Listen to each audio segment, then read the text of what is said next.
Ito ha, ikukwento ko na yung nangyari. Nakulong ako. Yes, totoo nakulong ako. Bakit? May warrant na naman ako. Sa ikatlong pagkakataon, muling nakulong si Diwata. Ano nga ba ang tunay na nangyari sa kanya? Ba't parang tila suki na sa selda si Diwata? Alamin natin yan sa video na ito. Sa video na ipinost si Diwata sa kanyang Facebook page, siya ay muling nakulong. Hindi ito ang una o pangalawang beses, kundi pangatlong beses nang nakulong ang internet personality na si Diwata. Nabatid, nauna siyang nakulong matapos maaresto noong April 16, 2024 dahil sa slight physical injuries na isinampa noong 2018. Ang reklamo ay isinampa ng isang construction worker na nagngangalang Rogelio Magallanes. Dumiretso si Magallanes sa Pasay City Prosecutor's Office at nagsampa ng kaso laban kay Diwata dahil umano sa pagkahampas ng kawayan sa kanyang ulo. Dahil bailable ang kaso, nagpiyansa si Diwata ng 3,000 pesos at pinakawalan siya agad nung araw din na siya'y inaresto.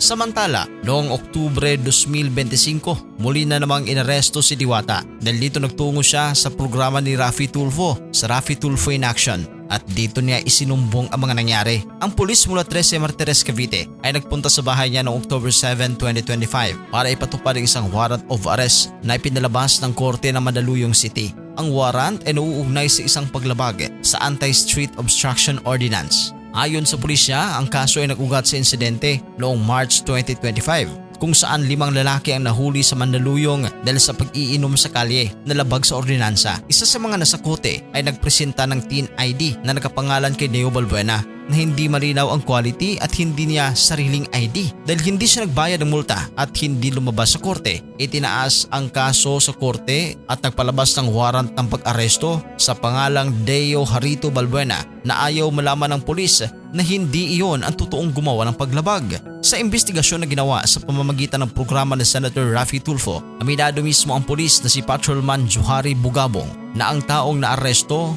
ay hindi yung mismong talagang gumawa ng paglabag. Ginamit lamang ng tunay na lumabag ang pangalan at Teen ID ni Diwata.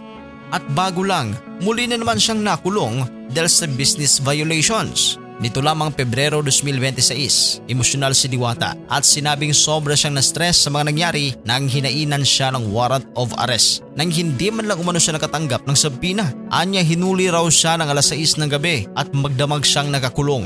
Nakapagpiyansa siya ng 60,000 pesos kaya pansamantala siyang nakalabas ng selda. Hindi rin daw niya pwedeng ikwento ang lahat dahil may hearing pa siya hinggil sa reklamo. Hiling pa ni Diwata, tulungan siya sa kinakaharap ng problema dahil madali naman siyang kausap at willing mag-comply kung anuman ang kinakailangan. Anong masasabi niyo dito sa tila paulit-ulit na pagkakakulong ni Diwata? I-comment mo sa baba ang inyong reaksyon at sa mga hindi pa nakapag-subscribe, huwag kalimutan na mag-subscribe sa Showbiz Caster. Maraming salamat po.